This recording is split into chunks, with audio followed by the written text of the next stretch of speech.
Nestled along the shores of the St. Lawrence River, Ville La Salle is a vibrant suburb with a basketball culture that punches well above its weight. At the center of it all is the Leaders basketball program, a pillar for the community. Founded with the mission to inspire young athletes, Leaders provides a platform for skill development, mentorship, and competition. Over the years, they've cultivated a legacy of success, producing standout players, champion teams, and countless stories of personal triumph on and off the court.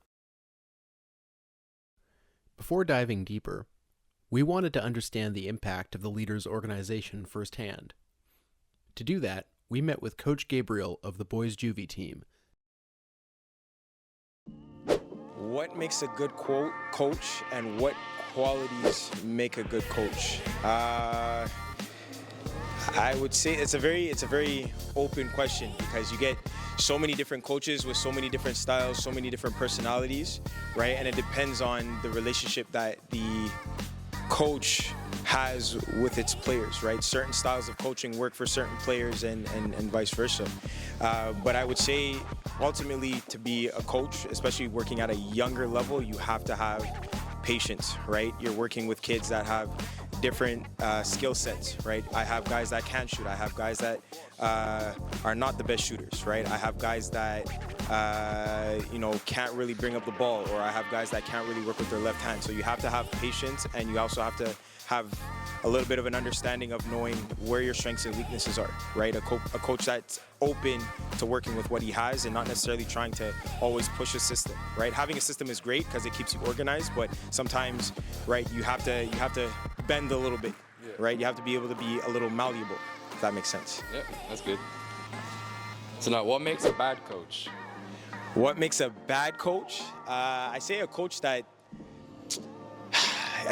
doesn't really care, right? Because at the end of the day, like when you're a coach, especially at the level that you guys are doing this interview for, right, or this docuseries for, is we're working in communities, right? We're working with the most vulnerable group of people, and that being the youth, that being the kids, right? So I think if you're just coaching to coach, or because like you were asked and you're not really caring to do it, right? Even if like you have an issue with sacrificing a bit of your free time to coach kids, and say your team's not doing well, you still have to put that same level of care, that same level of energy, right, into those kids, because those kids are a part of the community, right? If you create that impact for them, it could help improve their lives in their home, in school, whatever, around the community. So it's also about community building as well. It's showing that you care as a coach, as a human being at the same time. You still got to have a little bit of discipline. You know, you can't be like you don't always have to be the nice guy. It's not what I'm saying. I'm just saying being able to show up and show that you're invested in the development of the kids that you're working with. So many things I can say. There's so many things I can say. I say the most challenging thing is attendance, right? Especially coaching at a higher level, or coaching inner city, is what I'm learning is that a lot of these kids are playing on their high school teams. They have exams, they have homework to do, they have other priorities, other family obligations. So it's hard to get that organized, and say planning ahead of time for, like, let's say there's certain exercises or drills you want your team to go through, but then not enough guys show up, or lack of attendance, then that's probably the most difficult thing for me, I would say, as a coach, when it comes to difficulties per se, or challenges that I've faced. Okay. It's by learning, right? If I am volunteering my time to show up and commit to them, then that's the same expectation or the same standard that I want to hold them to, right?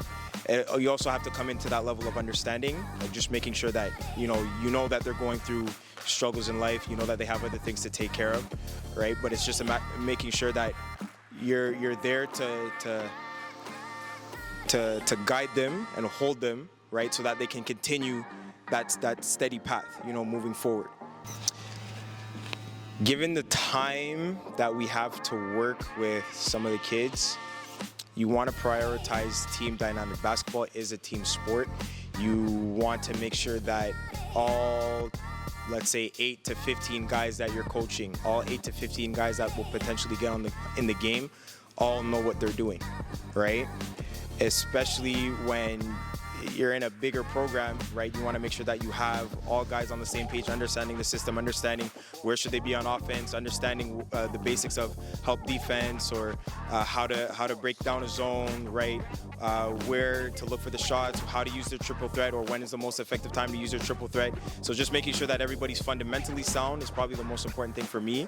And then making sure that the team has chemistry. Once the team has chemistry, then yeah, we can look towards maybe focusing a bit more on individual skill sets, or where each player needs to improve, because unfortunately there's not enough time in the day. A lot of practices are late, and sometimes with attendance too, if players don't show up, or players that we need to work on don't show up or can't show up for whatever reasons that may be, then we kind of have to focus on making sure that we play to our strengths and work on our game plan and make sure our game plan is set. Take pride in the effort that you put in, even if it doesn't get you the result that you want.